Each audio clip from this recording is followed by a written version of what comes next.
Muy bien. Buenas tardes. Buenas tardes. Bienvenido a esta nueva sesión de charlas para Regeneración Argentina. Apreciamos muchísimo tu presencia. Hoy vamos a conversar sobre el tema del rol del intelectual liberal en esta coyuntura. A modo de presentación e introducción, déjame explicar un poco por qué nos parece importante este tema de análisis. Creemos que la Argentina en este momento presenta una paradoja que interpela al liberalismo local. Por un lado, aceptando el principio de la mala gestión económica del gobierno de Cambiemos, vemos que no obstante aquello, pudo cumplir con su mandato, obtuvo un significativo 41% de los votos en la elección presidencial, mantiene una razonable unidad política en su rol de oposición, y esto es probablemente producto del efecto disciplinante de una clase media que está movilizada en defensa de derechos básicos, que no admite aventuras funcionales al gobierno de Fernández y Fernández. Este es el sarampión cívico que en una frase muy feliz el doctor Sapsay mencionara en una de nuestras charlas anteriores. Para explorar el rol del intelectual en estas circunstancias, en el intelectual que apoya la iniciativa individual, convocamos hoy al doctor Martín Krause, doctor en Administración por la Universidad Católica de La Plata, profesor de Economía en la Universidad de Buenos Aires, profesor visitante en la Universidad Marroquín, académico adjunto del Cato Institute, publicista y animador de numerosos paneles de discusión, una persona absolutamente adecuada para la temática que nos convoca. Martín, este introito básicamente busca dar un marco de referencia a la pregunta que motiva esta reflexión. ¿Cuál es hoy la responsabilidad de aquellos intelectuales que coinciden en anhelar el funcionamiento efectivo de la República, en los términos de nuestra Constitución, que protege la libertad individual al mismo tiempo que dota al Estado de los poderes necesarios para poder gobernar? ¿Qué esperamos hoy los intelectuales republicanos que confían en la iniciativa individual? ¿Cuál debería ser su contribución para orientar a la sociedad en la dirección deseada? Bueno, hay muy distintas actividades, digamos, dentro de lo que llamaríamos la actividad, la acción intelectual. En principio me parece interesante poder hacer una referencia acerca de cómo veo yo, o como algunos autores han visto, cómo es este mundo de las ideas, que es el que ahora nos llama a la atención, ¿no? Y voy a mencionar a dos conocidos también por todo el mundo liberal, uno que es Hayek y el otro que es Milton Friedman. Los dos tuvieron imágenes, presentaron ciertas imágenes para describir lo que entienden es el mundo de las ideas. Hayek lo planteaba como imagínate un estanque de agua en el cual caen gotas. Esas gotas son nuevas ideas que se van esparciendo como los círculos que va generando la gota al caer. Hay gotas que se extenderán más, otras gotas que se extenderán menos. Milton Friedman utilizaba la metáfora de una pirámide y señalaba que todas las ideas surgen en el pico de la pirámide y que luego van bajando por sus escalones hasta llegar eventualmente a la base. No todas llegarán a la base, seguramente. Yo creo que en última instancia estas dos imágenes están mostrando algo similar, lo mismo. Hay ideas que surgen en algunas mentes, digamos, o en algunos ámbitos muy específicos. No quiere decir que sean siempre teóricas, es decir, no quiere decir, es muy probable que en ese pico de la pirámide estén, no sé, los premios Nobel, pero no solamente eso, también aquel que inventa o que se le ocurre una moda, una costumbre determinada, algo, y eso se va extendiendo, ¿no? Entonces, lo que tenés es siguiendo con la idea de la pirámide, vos tenés, bueno, supongamos que sea una idea académica, alguna teoría, algo, pasa a un segundo escalón, que es el de los profesores que no son los que generan la idea original, pero sí los que la transmiten porque la enseñan en sus clases, etcétera. Luego están aquellos que utilizan esas teorías para desarrollar propuestas más prácticas en el ámbito, por ejemplo, de la política económica. Después tendrías a los medios, a los políticos, que eventualmente son los encargados de llevar la ejecución de esas ideas. Más abajo ya tendrías al conjunto de la población. Entonces, en ese mundo de las ideas hay acciones a realizar en todos esos niveles.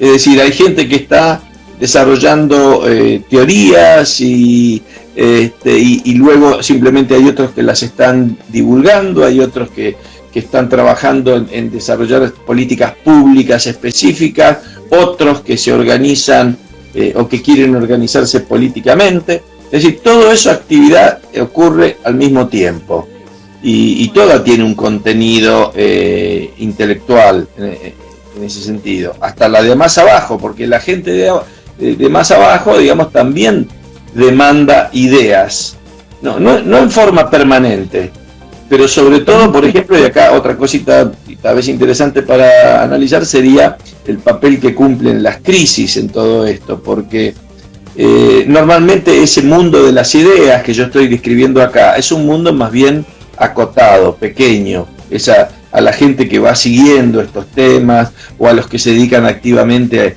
a las políticas públicas o a la política, etcétera. Y el resto de la gente, lo bien que hace en ver los partidos de la selección o Netflix, no sé, está bien que hagan.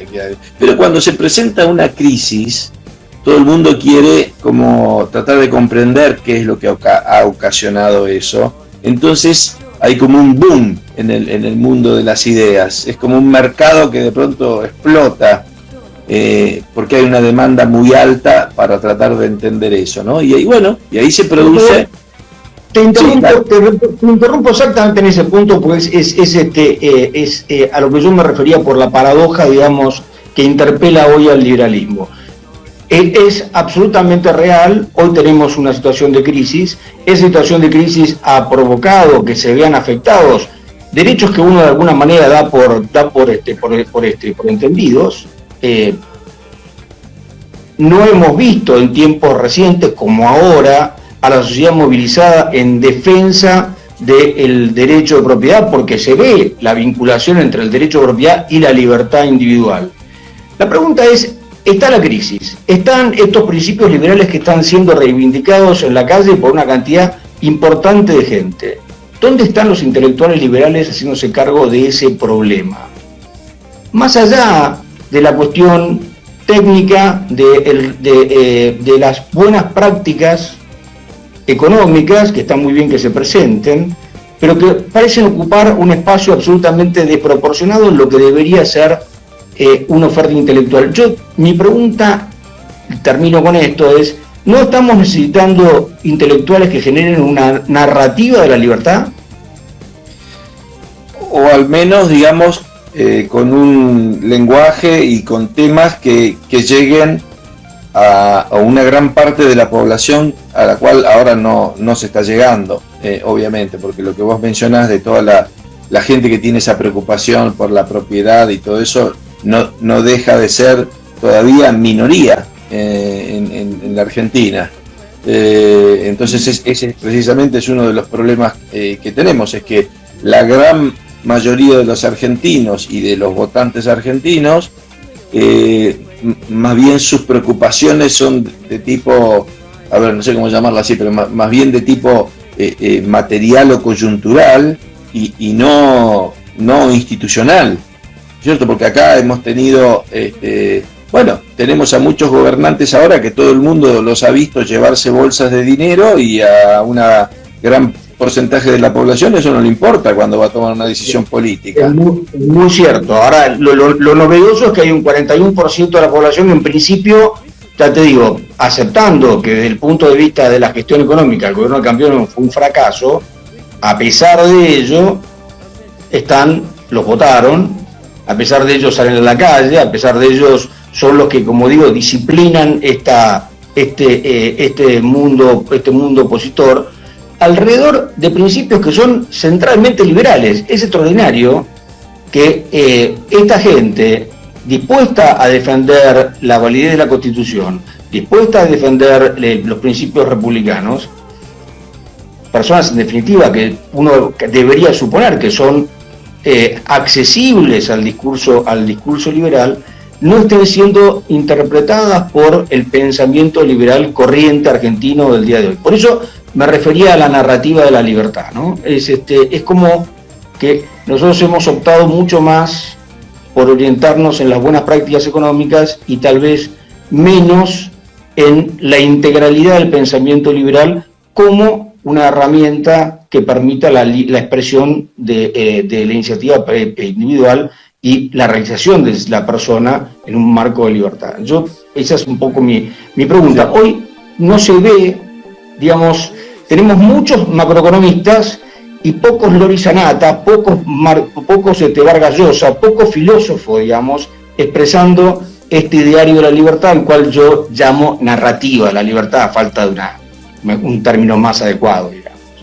Sí, bueno, yo tendería a ser, digamos, en cierta forma, si querés, a aplaudir a los economistas y en cierta forma retar de alguna forma a los demás. Diciendo, bueno, acá los economistas vienen diciendo esto de hace 20 años, vienen y están permanentemente, están todas las semanas, todos los días en los programas de televisión, en las columnas de los diarios, señalando cosas que todos sabemos que en gran medida todo lo que han dicho son correctas, ¿no es cierto?, respecto al exceso del gasto, del déficit fiscal, de la emisión monetaria y todo eso. Esto lo están haciendo, la verdad, que muy bien. Y el resto, ¿dónde están? Por ejemplo, ¿dónde están los abogados? A ver, ¿dónde están los abogados haciendo lo mismo en el ámbito de las libertades cívicas y la independencia de la justicia?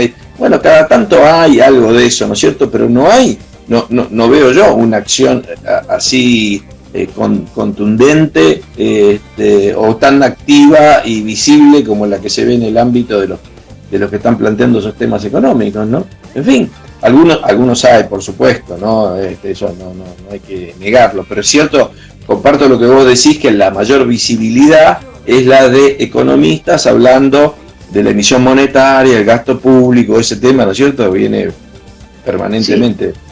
Que tiene dos inconvenientes. Por un lado tiene el inconveniente de alguna manera presentar una dimensión de las dimensiones múltiples que tiene el pensamiento de la libertad en general, y en segundo lugar es un discurso, dada los problemas de la Argentina, es un discurso eminentemente, llamémosle, al menos comunicacionalmente, un discurso negativo, ¿no? Es un discurso que enfatiza las restricciones en lugar de enfatizar los beneficios de la libertad. Nosotros hemos conseguido, o mejor dicho, el mundo no liberal ha conseguido vincular el pensamiento liberal con el ajuste en lugar de vincularlo con el progreso, cuando en realidad no hay más que mirar la historia del mundo para ver que si ha habido un motor de progreso material en la historia de la humanidad, ha sido precisamente el liberalismo. Pero ahí claramente no es un problema, como vos señalás, de los economistas, es un problema de los que no están. Es curioso que no estén. Sí, comparto totalmente esto que estás señalando, y creo que esa es tarea, a ver, no le pongamos ninguna profesión en particular de políticos liberales, es decir, aquellos que sean lo que sean abogados, economistas, maestros, lo que sea, están pensando y se están dedicando a la política. Ellos son los que van a tener que elaborar un diálogo, digamos, un mensaje que llegue a amplios campos de sectores de la población que hoy los economistas no llegan o que llegan a un ámbito limitado, con un lenguaje, con ideas y con propuestas que sean atractivas. Yo creo que ese ha sido el gran éxito de algunos políticos liberales,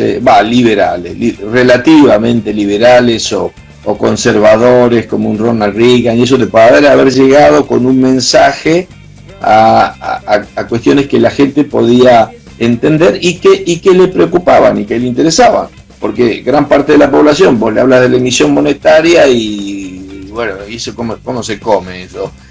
Pero hay temas, yo creo que sí efectivamente se puede. Es decir, te voy a señalar dos, por ejemplo.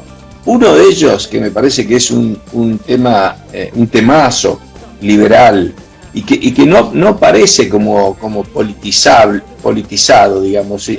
Que es la idea de promover la descentralización, es decir, de promover que la mayor parte de las decisiones ocurran en los niveles más bajos posibles de gobierno, es decir, en particular en los municipios, que las provincias vuelvan a tener mayor grado de independencia, es decir, descentralizar el poder que está hoy muy concentrado a nivel nacional y sobre todo a nivel nacional en el poder ejecutivo. Bueno, eso dispersarlo entre las provincias y los municipios. Bueno, esa es una idea muy, no parece con una etiqueta liberal, pero lo sería, porque te daría la oportunidad digamos, de probar o de testear muchas de las políticas públicas que los liberales proponen. Por ejemplo, los liberales proponen, no sé, vamos a poner alguna que diga, no sé, vouchers en la educación. Bueno, si los vamos a querer imponer en todo el país, va a ser muy difícil. Pero por ahí lo hacemos en San Francisco de La Rioja. El intendente decide probar con eso, lo puede hacer, es un éxito, vemos que funciona y el resto empieza a haber presión para copiarlo. Es decir, no necesitas cambiar la mentalidad de todo el país para hacer un experimento, digamos, de alguna de estas ideas. Otro tema, creo que es muy de los liberales y que podría ser políticamente, o debería tal vez ser, es la extensión del acceso a la propiedad y en particular de la propiedad accionaria, digamos, del capital. ¿Cómo hacemos que sean accionistas buena parte de los argentinos? Aquel que tiene una pequeña capacidad de ahorro, simplemente está pensando en el plazo fijo en el banco. No hay acá una promoción, digamos, de alguna forma de que piense también en ser dueño del capital, incluso de las empresas. Por ejemplo, te voy a dar ideas así media osadas de esto. ¿Qué pasa si decimos, la verdad, ¿por qué no le entregamos las acciones que el Estado tiene de YPF a la ANSES? Decimos que los jubilados pasen a ser accionistas. Vamos a ver si defienden la propiedad o no, una vez que tienen algo de eso, ¿no? Es decir, yo creo que esos son temas que no veo por qué podrían plantear el rechazo de la gente común, o simplemente decirle a la gente, a ver, ¿por qué no se puede elegir la moneda en la cual vos querés recibir tu sueldo? Por ejemplo, ¿qué pasa si vos pudieras acordar con tu empleador la moneda en la cual vos querés cobrar? Al margen Vos has mencionado dos cosas que para mí son muy interesantes. Uno es el tema de educación y ahora estás entrando en el tema del mercado de trabajo. En el caso de la educación, y esto también se vincula con tu propuesta de descentralización administrativa, lo que estamos viendo es un absoluto escándalo, en el sentido que existe un Ministerio de Educación Nacional que en teoría tiene... no hay educación nacional, la educación está federalizada, que sin embargo se arroga el derecho de determinar bajo qué condiciones diferentes distritos pueden empezar o no empezar las clases. Caso de la Ciudad Autónoma de Buenos Aires. En el mundo de la educación, la falta de libertad es total. Las familias tienen absolutamente ninguna autonomía en materia de decisiones relacionadas con la educación. No pueden opinar absolutamente de ningún tema, no pueden opinar de contenido, no pueden opinar de cantidad de clases, no pueden opinar de calidad de lo que están recibiendo, a punto tal que la ley de educación prohíbe específicamente que se dé a publicidad los resultados de los exámenes de evaluación a nivel de escuela. O sea que estamos en una situación en la cual el mensaje es: usted le entrega a sus hijos al Estado y el Estado se va a ocupar de hacer lo que les parezca con ellos. Hay un tema de libertad gigantesco que va más allá de la cuestión de la eficiencia. Es una cuestión realmente medular a los que creen que en cuestiones de naturaleza educativa la familia tiene algo que decir al respecto. Y en el mercado de trabajo. En el mercado de trabajo, nuevamente, tenés otra situación donde eficiencia aparte, lo que hay es un avasallamiento total de los derechos del individuo. Vos no podés hacer lo que vos proponés, de decidir en qué moneda vas a recibir tu sueldo, porque hay un convenio colectivo de trabajo que es obligatorio para vos, en el cual vos no has tenido nada que decir, donde alguien a quien la justicia se ocupó de que vos le delegaras toda clase de autoridad, ha pactado una situación diferente. Y vos tenés que aceptarla. Sos un siervo de la gleba. Sí. Bueno, en realidad esto que planteaba son como así pequeños ejemplos de lo que entiendo que puede ser, bueno, algunos no tan pequeños, digamos, si se pudieran realizar, pero digamos, son ejemplos de lo que podría ser una agenda política liberal que pudiera tener algún tipo de atractivo en la gente y además que no generara rechazo, porque simplemente decirle a la gente: mira, yo no te quiero imponer nada, yo quiero que seas libre de elegir, si no querés elegir, no elijas, pero otros podrán elegir, nadie te va a imponer nada. Ahora, ¿puede otro elegir cobrar en Bitcoin si quiere? A vos no te va a cambiar nada la vida, pero ¿te parece que el otro podría hacerlo? O con la educación, ¿no es cierto? Lo mismo. Mirá, si vos querés lo seguís enviando al mismo colegio como está hasta ahora, pero el otro, por ejemplo, los que viven en el partido de Morón, ¿puede hacer una cosa diferente? ¿O la escuela esta puede utilizar una metodología distinta? Porque, en fin, ¿te parece que los demás tienen el derecho a hacer eso? Es decir, algo que sea una propuesta que es positiva por un lado y que no, que tenga poca o que genere poca resistencia por el otro. Pero entiendo que eso es básicamente lo que políticos liberales irían construyendo, tendrían que construir y terminaría siendo su mensaje hacia los votantes, digamos. Y eso, yo creo que el conjunto, ese mensaje, y después, si querés, porque no hay que negar eso, la personalidad, el carisma que pueda tener el dirigente político, hacen a la combinación que eventualmente empieza a tener éxito en el campo de la política en particular, ¿no? Ahora, ese campo es distinto, porque cuando empezamos todo esto es distinto de la actividad, si querés, intelectual, como tal, ¿no? La actividad intelectual es la que tiene que estar discutiendo ideas y en cierta forma va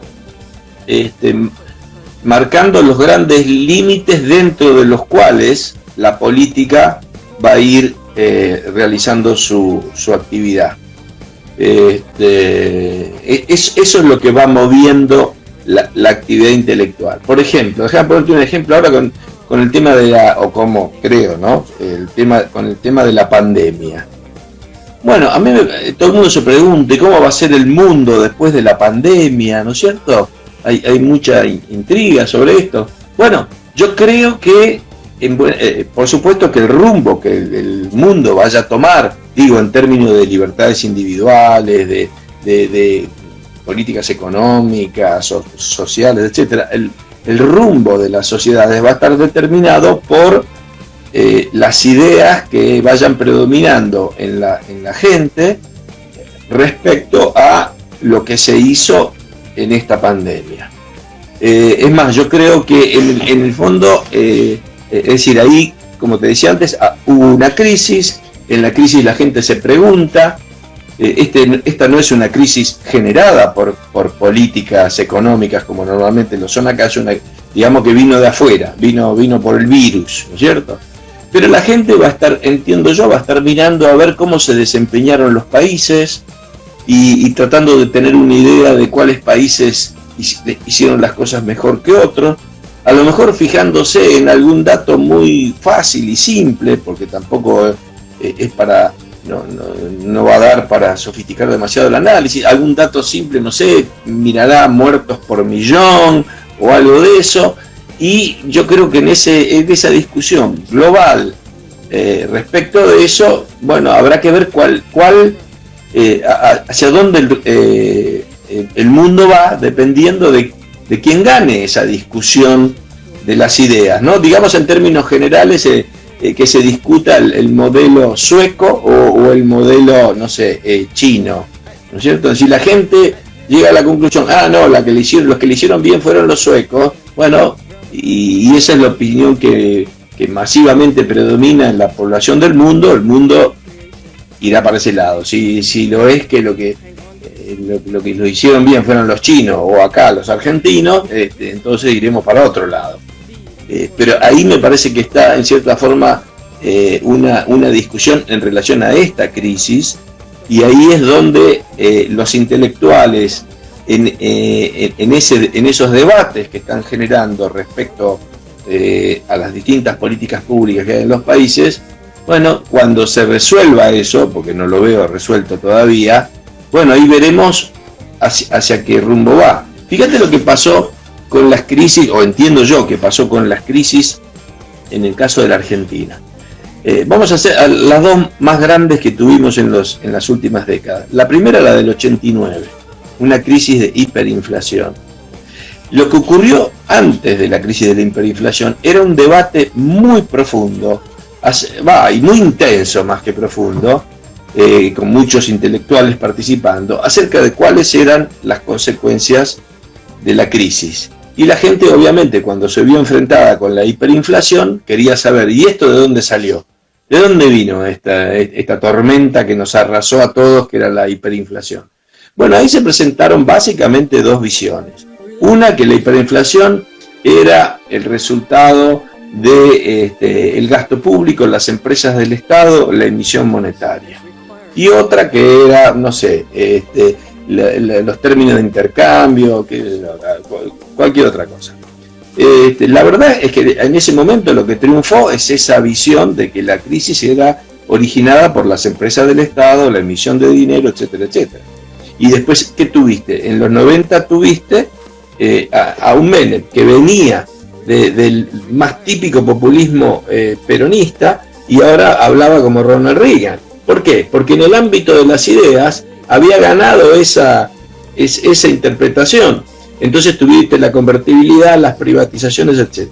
Bueno, muy bien. Después tuvimos la otra crisis, la crisis del 2001. Y ahí de nuevo empezó y la discusión era, bueno, a ver, ¿qué es lo que ocasionó esta crisis? De un lado tenías, bueno, esto es causa del neoliberalismo, del consenso de Washington, etc. Y otro que decía, no, es el gasto público, el endeudamiento, etc.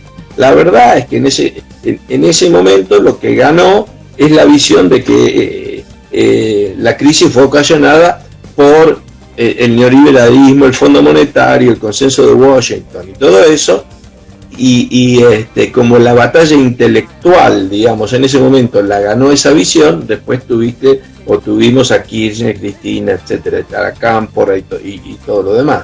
O sea que en esos términos creo que esos debates intelectuales que se dan, sobre todo cuando hay una crisis de por medio, después es como que marcan el camino o el rumbo que la política va a seguir, ¿no? Ahora no. Esta conversación es más que relevante porque evidentemente estamos nuevamente en un periodo en el cual se está dirimiendo una explicación una explicación u otra acerca de por qué estamos como estamos. Exacto. no sé si, no veo todavía que esto esté resuelto en la forma que lo estuvo en el 89 y en el 2001. A lo mejor probablemente porque la crisis esté por venir, digamos, sobre todo la crisis económica más profunda todavía, y ahí la gente se va a preguntar seguramente, ¿y de dónde salió esto? Y ahí la interpretación que triunfe, si querés ponerlo así, creo que va a marcar el camino hacia donde la sociedad va a querer ir. Y los políticos, siendo como son, van a querer montarse en ese recorrido, crean más o crean menos en eso, ¿no? El político lo que busca es ganar la elección, tener la mayor cantidad de votos, pero no es un defensor de principios fundamentales, ¿no? Así que podés encontrarte a cualquiera después yendo. Fíjate que es lo que pasó, varios de los políticos que tuvieron posiciones destacadas en los 90, ¿no? Después del 2001 aparecieron también con posiciones destacadas del otro lado. Bueno, claramente en el debate del 2001, todos los defensores de las cosas realizadas en la década del 90 básicamente no participaron en ese debate. Empezando por su jefe político, que fue el presidente Menem, presidente durante 2 periodos, que optó por no defender sobre el gobierno. Así que el debate del 2001 es un debate muy particular, digamos, es un debate unilateral, que terminó en lo que terminó, digamos, ¿no? Hoy daría la impresión de que efectivamente al menos hay 2 campanas repicando, y esperemos que la que prevalezca sea la campana de la libertad, digamos.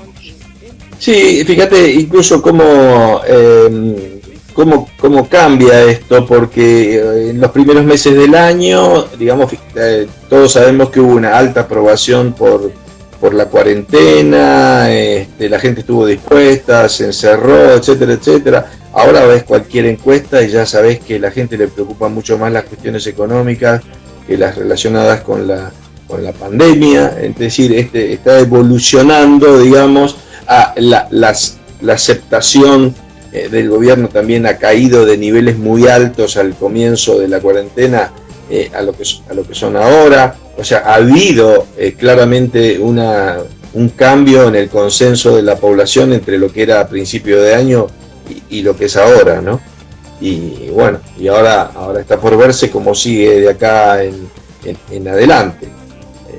Parece difícil, o yo lo veo difícil, ahora que el gobierno actualmente pueda recomponer un sustento de opinión pública como tuvo a principio de este año. Lo veo muy difícil porque no lo veo haciendo nada al respecto. Entonces, pero